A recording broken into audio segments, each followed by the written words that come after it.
ቆንጂዬ ሚስቱ በሱ ፊት ከብዙ ወንዶች ጋር ስትማገጥ እያየ ዝም ይላል። እሷም ደጋግማ እያደረገችው ትዕግስቱን ተፈታተነችው። ነገር ግን ፍጻሜው መልካም አልሆነም። በፊልሙ መጀመሪያ ላይ ቪክ የተባለ ሰውን እንተዋወቃለን። በብስክሌት እንቅስቃሴ ካደረገ በኋላ ወደ ቤቱ ይመለሳል። ሚስቱ ማሊንዳ ከቤቱ ውጭ ተቀምጣ እሱ ሲመጣ ፍቅር ባዘለ ስሜት ትመለከተዋለች። በሚቀጥለው ትዕይንት ላይ ደግሞ የሱን ተወዳጅ ሴት ልጅ እንመለከታለን። እሷም ለእናቷ ፍጹም ደስ የማይላትን እሷ ግን በጣም የምትወደውን ዘፈን ከፍ አድርጋ እየሰማች ነው። ቪክ ወደ ክፍላቸው ሲገባ ሚስቱ ቀሚስ እንዲመርጥላት ጠየቀችው። ቀጥሎም ዝቅ ብለ ጥቁሩን ጫማዬን አስጠልቀኝ ስትል ጠየቀችው። እሱም በደስታ ያደርግላታል። የሚያስገርመው ነገር ሚስቱ ያዘዘችው ምንም ይሁን ሁሉንም ያለ ቅሬታ ይታዘዛታል። ቀጣይ ወደ ድግስ ሄደው ከጓደኞቻቸው ጋር እየተጫወቱ ቢራቸውን መጎንጨት ይጀምራሉ። በድንገት ማሊንዳ ጆ የተባለው የድሮ ፍቅረኛዋን ከሩቅ አይታ ከሱ ጋር መቀራረብ ጀመረች። ይህንንም ሁኔታ ባለቤቷ በትኩረት ይከታተላል። ከዚያም ማሊንዳ ውሽማዋን ከሰዎች ገለል ወደሚል ቦታ ወስዳው ትስመው ጀመረች። ቪክ ምን እየተካሄደ እንዳለ በስውር ይከታተላል። ምንም እንኳን ድንገት ፊት ለፊት ቢተያዩም ማሊንዳ ምንም ሳይገዳት የጀመረችውን የመሳሳም ደስታ ልታቆም አልፈቀደችም። ያም በቂ አልሆን ሲላት ማሊንዳ የሁሉንም ሰው ትኩረት ለመሳብ በፒያኖ ቴብል ላይ ወጥታ መደነስ ትጀምራለች። ወዲያው ፒያኖ መጫወት ትቀጥልና የሁሉንም ሰው ልብ ታስደስታለች። እንግዳ የሆነ ተግባሯ ውስጡን እንደሳት ቢፈጀውም ምንም እንዳልተፈጠረ አስመስሎ ቪክ ፈገግ ይላል። በዚያው ምሽት ጆ መጥቶ ቪክን ተገናኘውና ሚስቱን ማሊንዳን እንዲቀርባት ስለፈቀደለት አመሰግነው። ቪክም በቅርቡ ጠፍቷል ስለተባለው ማርቲን ማክሬ ስለሚባል ሰው እንዲያስታውስ ነገረውና እኔ ነኝ እንዲጠፋ ያደረግኩት ይለዋል። ቀጥሎም ቪክ አንተም እንደሱ እንዳትሆን አለውና ተኮሳተረ። ጆ ቀልድ ነው ብሎ ቢያስብም ቪክ ግን እንደ ዛሬው አይነት ስህተት መስራቱን ከቀጠለ የሰማው ነገር ቀልድ እንዳልሆነ እንደሚያረጋግጥለት ይነግረዋል። ጆ ደንግጦ ወዲያው ግቢውን ለቆ ይወጣል። የቪክ ሚስት ማሊንዳ ግን በቀድሞ የፍቅር ጓደኛዋ ላይ ባደረገው ድርጊት ደስተኛ አልሆነችም። በዚያው ምሽት በቤታቸው ቪክ የልጃቸውን ሞግዚት ያነጋግራት ማሊንዳ ከላይ እርቃኗን ሆና ወደ ኩሽና ትገባለች። ቪክ ይህ ሁኔታዋን ስላልወደደላት ሊያርማት ይሞክራል። በዚህም ነገሩ ማሊንዳ ተበሳሽታ ጥላው ወደ ክፍሏ ትሄዳለች። ማሊንዳ እስካሁን ድረስ ባሳየችው ጋጥ ወጥ ባህሪ ግዴለሽና ራስ ወዳድ ሴት እንደሆነች ግልጽ ነው። ቪክ በቤቱ ውስጥ ቀንድ አውጣዎችን እንደ ቤት እንስሳ ተንከባክቦ የመጠበቅ ፍላጎት አለው። ከጥቂት ቀናት በኋላ ቪክ ከጓደኞቹ ጋር ተገናኘ። በዚያም ሁሉም ሰው ለጆ የቀልዱን ስለ ማርቲን ማክሬን መጥፋት በመንገር እንዴት እንዳስፈራራው ማወቃቸውን ተገነዘበ።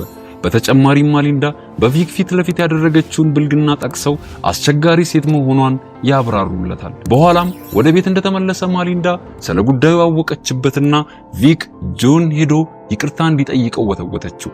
በቀጣይም በዕለተ አርብ ጆን ለእራት ጋበዘችው። አርብ ዕለት ጆ የቤቱን በር ሲያንኳኳ ቪክ መጥቶ እንኳን ደህና መጣ ብሎ ይቀበለዋል። እሱም በጣም ተጨንቆ ማሊንዳ ቤት የለችም እንዴ ሲል ይጠይቀዋል። ቪክም የለችም እኮ ሲል ይቀልድበታል። በኋላ ላይ ግን ቪክ አንዳንድ የባህር ምግቦችን አቅርቦ እንደሚደሰቱበትና እንደሚጨዋወቱ ይነግረዋል። ነገር ግን ጆ የባህር ተዋጽኦ ምግቦች ለሱ አለርጂክ እንደሆኑ ያስረዳዋል። ማሊንዳ አስቀድማ ይህንን ጉዳይ ታውቅ ነበር። ነገር ግን ለተንኮል ስትል ለቪክ አልነገረችውም። በኋላም በእራት ጠረጴዛው ላይ ቪክ ለጆ የተጠበሰ የአይብ ሳንድዊች አቀረበለት። ማሊንዳም ባሏን ለማበሳጨት በማሰብ አጉል አበላል መብላት ትጀምራለች። ከዚያም ሴት ልጃቸው እንድትተኛ ቪክ ሄዶ ተረቶችን እንዲነግራት አደረገችው። ይህንንም ትዕዛዟን ካደረገ በኋላ ቪክ ተመልሶ ማሊንዳና ጆ በድብቅ ፈታ ሲሉ ተመለከታቸው። ቀጥሎም ጆ በሱ ላይ ስለ ማርቲን ማክሬ ግድያ አንስቶ ስለቀለደበት ከቪክ ይቅርታን እየጠበቀ ነበር። ቪክም ቀልድ ሳይሆን ለሱ ፍርድ እንደሆነ ይነግረዋል። አንድ ቀን ቪክና ማሊንዳ በአንድ ፓርቲ ከአንድ ጸሐፊ ጋር እየተነጋገሩ ሳለ ጸሐፊው እሺ ገዳዩ ብሎ ጠርቶት ስለ ማርቲን ማክሬ የቀለደውን ቀልድ ያነሳበታል። ከዚያም ቪክ ከሌላ ሴት ጋር ይጨፍርና ማሊንዳ እንድትቀና ያደርጋታል። በኋላም ማሊንዳ ራሷን ከሌላኛዋ ሴት ጋር አወዳድራ ትበሳጫለች። ቀጥሎም ቪክ መኪናቸውን በሚያሽከረክርበት ወቅት ዝቅ ብላ በአፏ ልታስደስተው ትሞክራለች። እዚህ ጋር ቪክና ማሊንዳ ሴት ልጃቸው ስትጫወት እየተመለከቱ ሳለ ስለ ማሊንዳ የባንክ አካውንት መረጃ ለመስጠት ከቅርንጫፍ ይደወልለታል።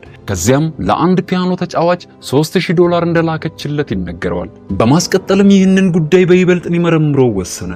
ገንዘቡን የተቀበለው ባለሙያ የፒያኖ ተጫዋችና በጣም ማራኪ ወጣት እንደሆነ ደረሰበት። በዚያው ቅስፈት ማሊንዳ እሱን ለማማለል ስታፈጥበትና ስትሽኮረመም ተመለከተ። ቪክ ማሊንዳ አምሽታ ስትመጣ ተቀበላትና የት እንደነበረች ጠየቃት። እሷም በጣም ሰክራ ነበርና አልመለሰችለትም።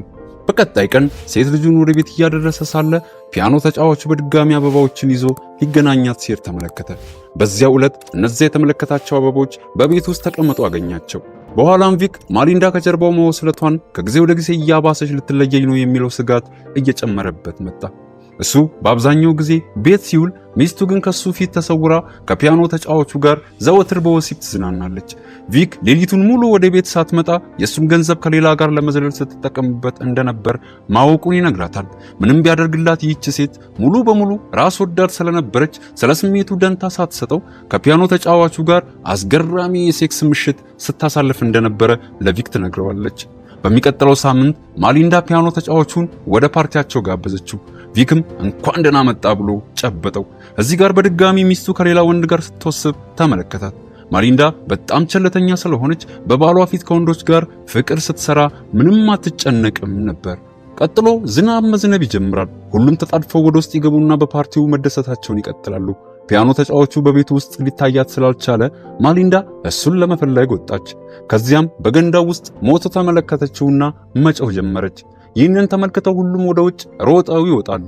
ከገንዳው ውስጥ አውጥተውት ሊያድኑት ይሞክራሉ። ነገር ግን በሚያሳዝን ሁኔታ ሊያተርፉት አልቻሉም። ፖሊስ ምርመራውን ሲጀምር ማሊንዳ ወደ ቪክ እየጠቆመች ገዳዩ እሱ ነው ስትል ከሰሰችው። ፖሊሶች ቪክን ስለ ክሱ ጠየቁት። ነገር ግን ሲመረምሩት በእሱ ላይ ምንም አጠራጣሪ ነገር አላገኙበትም። ቀጥሎም ማሊንዳን ትፈሪኛለሽ እንዴ ሲል ይጠይቃታል። እሷም በእኔ ምክንያት ስለሆነ የገደልካቸው አልፈራህም ትለዋለች። ቀጥሎም ቪክ በብስክሌት በመጓዝ ላይ ሳለ ማሊንዳ ከሌላ ሰው ጋር ስትወሰለትና እሱም የገዛ ሰውን ሕይወት ሲያጠፋ በአይነ ህሊናው ብልሽታ ውስጥ ተመለከተ። በመቀጠልም ጥንድ የሆኑ ጓደኞቻቸውን ለእራት ጋበዟቸው። ለጓደኛው ገዳይ ነው እያለ መቀለዱን እንዲያቆም ነገረው። እሱም በጣም ይጠራጠርና ከባለቤቱ ከማሊንዳ ጋር በጉዳዩ ዙሪያ ብዙ ጊዜ ወስዶ ይወያያል። አንድ ቀን ድንገት በጎዳና ላይ እየተራመደ ሳለ ቪክ በሚስቱ መኪና ውስጥ ካሜራዎችን ተመለከተ። ቀጥሎ ሚስቱ የስነ ልቦና ባለሙያ ነኝ ከሚል ሰው ጋር ተቀምጣ ተመለከተ። በኋላም ወደ ጓደኛው ቤት ሄዶ እሱና ማሊንዳ እሱ ለመሰለል የግል ምርማሪ ቀጥረው እንደነበር ለጓደኛው ሚስት ሄዶ ይነግራታል። ይህም በጥንዶቹ መካከል ከባድ ግጭት እንዲፈጠር ያደርጋል። ውሎ አድሮ ግን ቪክ እሷን ብትሆን ሌላ ወንድን እያወጣች እንደሆነ ተገነዘበ። አንድ ቀን የማሊንዳ ጓደኛ ቶኒ ከቪክ ጋር ተገናኘ። በቤት ውስጥ አምጥቶት ማሊንዳ ሮጣ መጣችና ቶኒን ጠበቅ አድርጋ አቀፈችው። በውይይታቸው መሃል ማሊንዳ ለመጀመሪያ ጊዜ ያወጣኝ አሜሪካዊ ቶኒ እኮ ነው ስትል ለቪክ ትገልጽለታለች። ቶኒ ስለ ጉዳዩ በፌዝ መሳቅ ጀመረ። ይህም ሁኔታ ቪክን በጣም አበሳጨው። በዚያው ዕለት ጣፋጭ ምግብ በመመገብ ይዝናኑና በጥሩ ሙዚቃ ይጨፍሩ ጀመሩ። ተገቢ ባልሆነ መንገድ በቪክ ፊት ለፊት ሳይፈሩ ይደንሳሉ። በኋላም ወደ መኝታ ቤቱ ሲወጡ ተመለከታቸው። ቀጥሎም የተለመደ ስራዋን ስትሰራ ደርሶባት አይናቸው ድንገት ፊት ለፊት ተጋጨ። ቢሆንም አላቆመችም። ከጥቂት ቀናት በኋላ ቪክ ለቶኒ ማሊንዳ እሱን ማግኘት እንደምትፈልግ ነግሮት በጂፕ ውስጥ እንዲገባ ነገረውና አስገባው። ከዚያም ከከተማው በጣም ሩቅ ወደ ሆነ ቦታ እየወሰደው ስለ ማሊንዳና ስለሱ የፍቅር ቆይታቸው አንስቶ ጥያቄዎችን ይጠይቀዋል። ከመኪናው ከወጡም በኋላ ዝቅ ብሎ በእጆቹ ድንጋይ አንስቶ ይወረውርበታል። ቀና ብሎ ለጸብ ሲዘጋጅ ቪክ ፈጥኖ በድንጋይ ጨፍጭፎ ይገለዋል። ወዲያው ሰውነቱ ላይ ከባድ ድንጋይ ያስርበትና ማንም እንዳያየው በመጠንቀቅ በውሃው ውስጥ ያሰጥመዋል። ካጠናቀቀም በኋላ በደስታ ወደ ቤቱ ይመለሳል። በማግስቱም የቶኒን ሕይወት በጠፋበት ቦታ ቤተሰቡን ለሽርሽር ይዞ ይመጣል። እንደ አጋጣሚ ቪክ ዞር ሲል አስክሬኑ በወንዙ ላይ ሲንሳፈፍ ተመለከተ። እንደተመለሱ ማታ ላይ ሚስቱ ዶን ከሚባል ሌላ ሰው ጋር አዲስ ግንኙነት መጀመሯን ይገነዘባል። በዚያው ምሽት ደግሞ እሱ ክፍሏ መጥቶ አብሯት እንዲተኛ ጠየቀችውና እንደምትወደው ነገረችው። በማግስቱም ተነስቶ ስህተቱን ለማስተካከል ወደ ወንዙ በፍጥነት ይሄዳል። ማሊንዳ የቶኒን የኪስ ቦርሳ የቪክ የሥራ ቦታ ከሆነው ክፍል ውስጥ አገኘችው። ቪክ የቶኒን አስክሬን ወደ ውሃ ውስጥ ለማስመጥ በመግፋት እየሞከረ ሳለ በድንገት አንድ ሰውዬ መጣበት። ምን እያደረክ ነው ብሎ እየጠየቀው ሳለ በድንገት ከወንዙ ውስጥ የሰው እጅ ሲንሳፈፍ ተመለከተ። ቀጥሎም ሽማግሌው ከቦታው በፍጥነት መሸሽ ጀመረ። ቪክም በብስክሌቱ እየተከተለው አባራሪዎቹ ለደቂቃዎች ይቀጥልና በመጨረሻም የሽማግሌው መኪና አደጋ ደርሶበት ይሞታል። ከዚያም ቪክ ወደ ቤቱ ሲመለስ በፊልሙ መጀመሪያ ላይ ያየነውን ትዕይንት በድጋሚ እናየዋለን። በስተመጨረሻም ማሊንዳ የቶኒን መታወቂያ በሳት ታቃጥለውና የባሏን ጉድ ለፖሊስ ላለመናገር ስትወስን በማሳየት ፊልሙ ይጠናቀቃል።